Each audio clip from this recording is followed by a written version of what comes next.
USA soldiers unknowingly open a bunker used for human experiments. In 2017, the U.S. Flying Corps dropped its most impressive non-atomic bomb in a far-off Afghan region. Formally, it was said they went after a critical guerrilla fortification nearby. However, there were gossipy tidbits about something different occurring before the bombarding. This is a genuine story. Pilots Kate and Johnson from the illustrious aviation-based armed forces are flying over Afghanistan, coming back when they're abruptly gone after by a radical gathering and their planes get hit. The two pilots launch their seats, and when they hit the ground, Kate dreams of her mom and child while holding firmly her memento with an image of them. Seconds after the fact, Kate is awakened by Johnson, who requests that she pretend to be dead while he goes to fire at the extremists. Tragically, he's immediately killed, so when a man draws nearer to keep an eye on Kate, she takes out her firearm, kills the person, and utilizes him as a safeguard to kill the others. Then she expresses farewell to Johnson before the social event. Whatever the number of weapons would be prudent, and looks for a spot to stow away. She additionally attempts to reach her base through the radio, without any result. One of the guerrillas is alive and calls for reinforcement, so soon Kate sees trucks coming after her and chooses to enter a dugout region with a sign in Russian that she can't peruse. The entryways have chains on them, and before Kate can endeavor to open them, the guerrillas show up and start shooting. In this manner, she should stow away to shoot back. After a couple of slugs are traded, one of the extremists tosses a rocket that raises a ruckus around town and opens them, allowing Kate the opportunity to sneak inside. The extremists are coming after her, yet the lift isn't working, hence Kate should cautiously go down a bunch of steps to arrive at an area profound underground. Here she tracks down additional signs in Russian and a lot of beds, yet additionally a line of gas vials and the collection of what has all the earmarks of being a researcher. In a work area, there are peculiar notes in Russian and a pen drive that Kate chooses to take with her. The extremists likewise descend and find ordinary things like a wrecked corridor, which shows that individuals that used to be here are left in a rush. More profound into the dugout, they likewise track down a body on a bed. In the end, they find Kate, who hurries to stow away while the guerrillas turn on the lights, uncovering a progression of cases with humanoid shapes inside them. Kate exploits their interruption to take a man out and starts shooting with his weapon. As the extremists fire back, one of the units breaks and delivers one of those humanoids onto the ground. Then, at that point, Kate sees the channels and escapes through there, provoking every one of the agitators to follow her except for one that stays to beware of the unusual animal. This odd beast isn't generally so oblivious as it appears, and when the person pivots, the animal kills him. One more gorilla finds Kate and makes her stop while his companion returns to track down the missing man, just to find the animal benefiting from the unfortunate person. Kate disposes of her foe by tossing a flare at him, and afterward, she starts climbing the steps as she shoots anybody that attempts to disrupt everything. One of the men gets her lower leg and Kate can't shake him off, yet out of nowhere the beast appears and kills the person, permitting a frightened Kate to take off. When she arrives at the entryways, the beast gets up to speed and damages her midsection. However, Kate gets away with perfect timing to push the beast back with a couple of shots and close the entryway with the chains.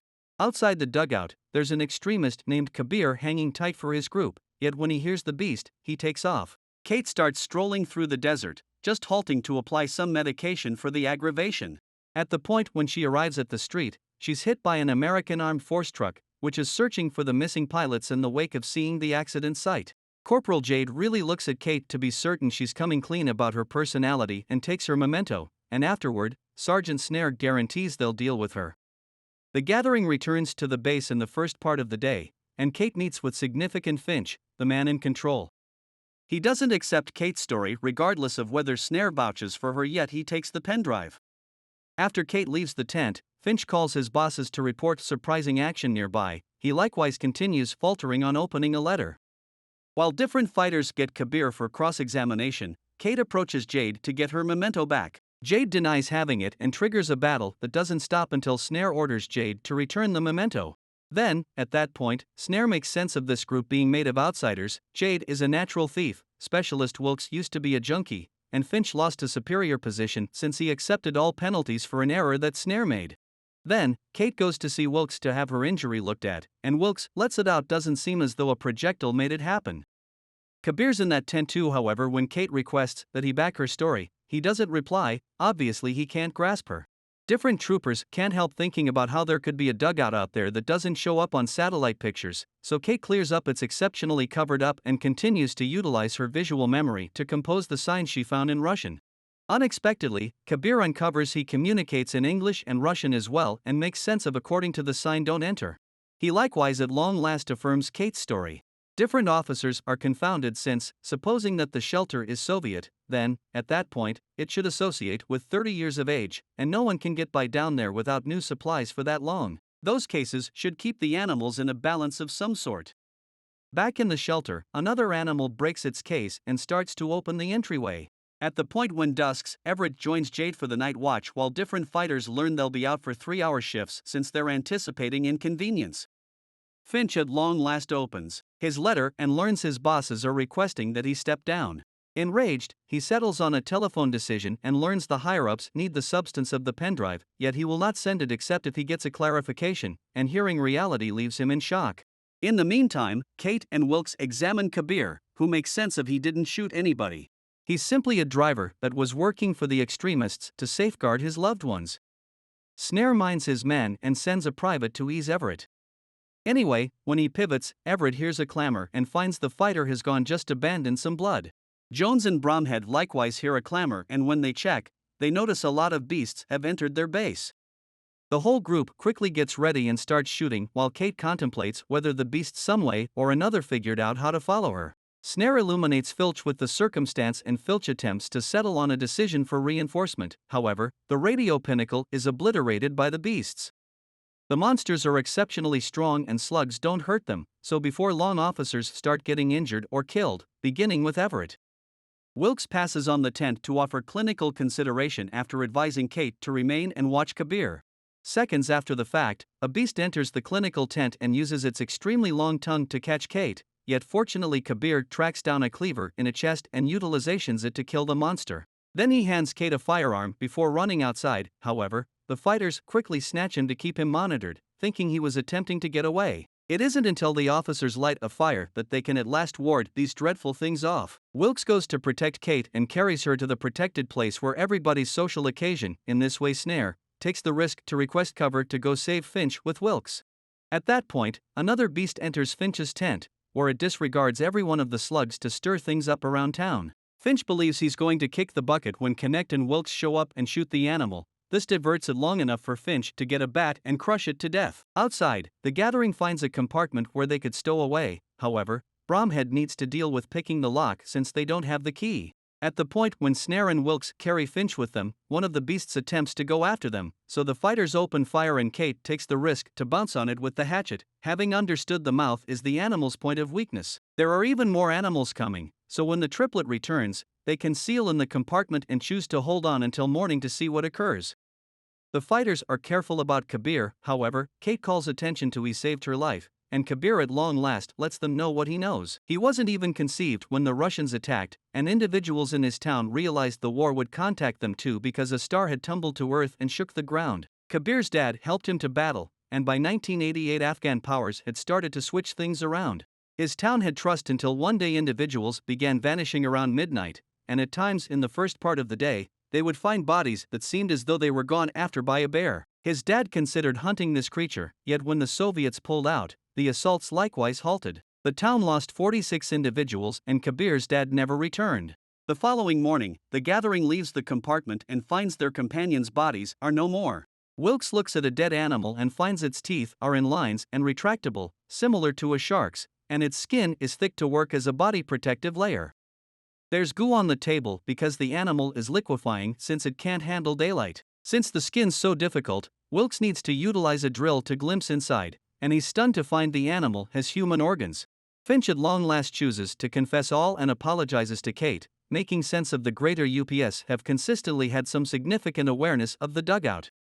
It turns out the star Kabir's kin saw had been a starship, and the Soviets attacked Afghanistan just to recover it. The conflict had just been a distraction. The outsiders were utilized in tests, and the animals are the consequence of joining outsider DNA with human DNA. There's an entire multitude of them in the dugout, and last evening they simply sent a couple to get familiar with the group's shortcomings, so they'll probably return this evening.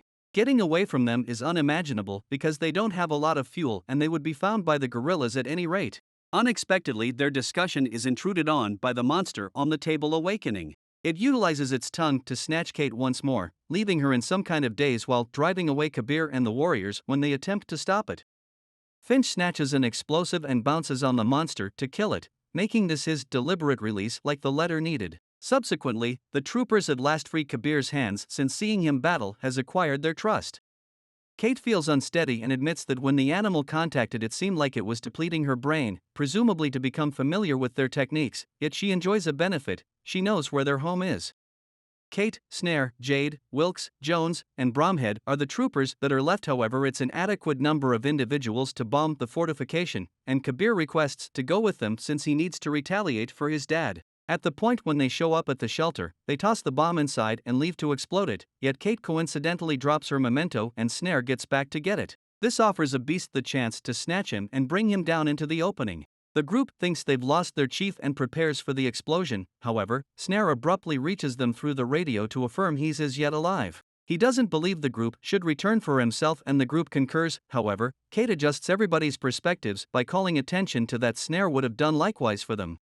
Wilkes stays in the truck so he can move around the wreck lift for the group. However, when they come to the lower part of the dugout, Wilkes gets a troubling message through the radio. There'll be a rocket strike quickly, they most likely got the area due to the tracker on the truck. Seeing they don't have a lot of time, the gathering chooses to part to rapidly make more progress. In the meantime, Snare finds there's a monster in a similar room as him and soon he's gone after by its tongue, yet he figures out how to divert it by staying quiet before killing it with his blade. A while later, he tracks down the entirety of his companions' bodies and figures out how to take a few weapons from them. As the group looks for Snare, Kabir tracks down the bodies on the tables and understands these are the missing individuals from his town, who presumably were the ones that became animals later. Kate finds a unit on the wall she didn't see previously, and when she turns on the light, she finds the first outsider drifting around still alive. At that point, Snare leaves the room and asks Kate for headings through the radio, just to be blocked by another beast. He runs quickly enough and figures out how to join his group to kill the monster together by taking shots at its head, yet this leaves a significant number of them without ammo. In the interim outside, Wilkes unexpectedly ends up encompassed by guerrillas, meaning he needs to start shooting and safeguard the entry all alone. In the fortification, the animals are brought forth out of the units, and Kate arrives at the resolution they realized they were coming since they read her brain. The group runs out of the case room and shuts the entryway, yet the animals continue hitting it with extraordinary strength, so Jones stays behind to hold the way to allow the group the opportunity to get away. As they run down the passage, Jade hears a commotion demonstrating a beast is coming, so she remains behind too to battle it and safeguard the group. When the gathering arrives at the lift, they understand Jade's gone, and Snare chooses to return for her in the wake of advising the group to leave if he isn't back shortly. Jade brings the monster into the rec lobby, and after trading a couple of hits she figures out how to overcome it, just briefly one to show up behind her.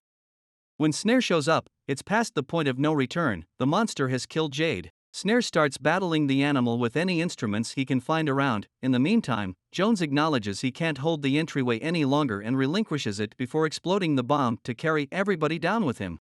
Snare hears the blast and conceals inside the cooler just before the blazes go into the room, killing the monster there as well. At the lift, more beasts are coming and the group is running out of projectiles, so Bromhead begins calling for Wilkes to pull them up. Wilkes is as yet battling the extremists, who are presently getting inside the truck to battle him hand-to-hand. Kate, Bromhead, and Kabir additionally hear the blast and conceal in the lift for security at the very that Wilkes at long last kills the adversary and enacts the truck. Tragically, the lift is excessively weighty and it pulls the truck down with it. However, Wilkes can't stop it since additional radicals are showing up and starting to shoot at him. More animals show up at the lift, and Kate and Kabir can shield themselves with the hatchet and the cleaver. However, Bromhead just has his clenched hands and winds up dead. The truck outside continues to progress, so Wilkes needs to move far removed and see it fall. Kabir sees the truck coming and advises Kate to escape the lift while he keeps the animals diverted. In this way, when the truck at long last crashes, he kicks the bucket along with every one of the beasts. Wilkes is caught by the radicals while Snare gets back to Kate's side as a beast follows him. Together, the two warriors take hold of the lift's wires, which rapidly take them back up with a fast shot from Snare. When they successfully return outside, Kate and Snare shoot the agitators, saving Wilkes just before he winds up dead. At that point, a plane shows up overhead and drops a rocket, so the triplet pushes a man out of a vehicle and takes the vehicle to get away from the area. The blast doesn't contact them, even though it drives the vehicle over the street, and Kate's certain this bombarding came from the public authority to dispose of the proof. Her hypothesis is right because at that point, specialists land on the base to search for any monster bodies, yet they leave when they just see Finch's. Kate isn't stressed, however, because she uncovers she has the pendrive with all the intel, a gift from Jade after she utilized her robbery to take it from Finch. Presently, they just have to make their vehicle work once more.